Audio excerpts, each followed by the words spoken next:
นให้ได้ความน้อยอะนะ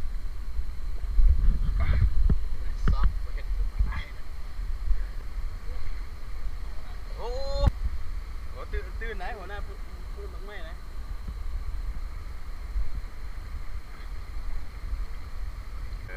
เดี๋ยวอย่างคือเออเอ๊ยังโอ้ห้าปลาไปได้ไหม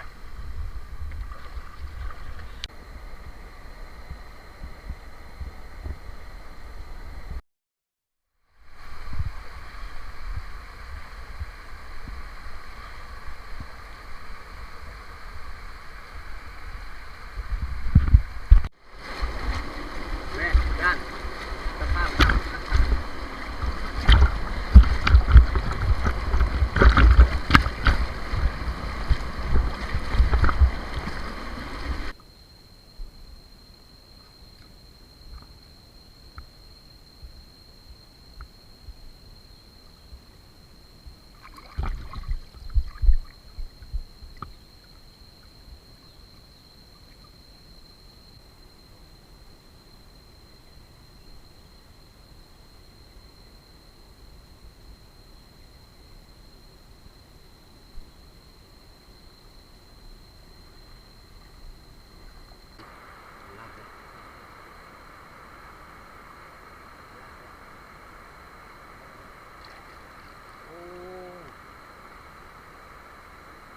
พุดน้อย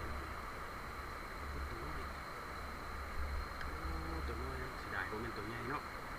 ตัวน้อยก็ได้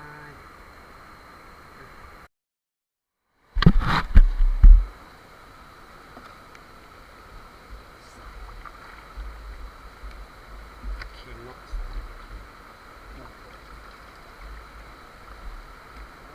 ได้เนี่ย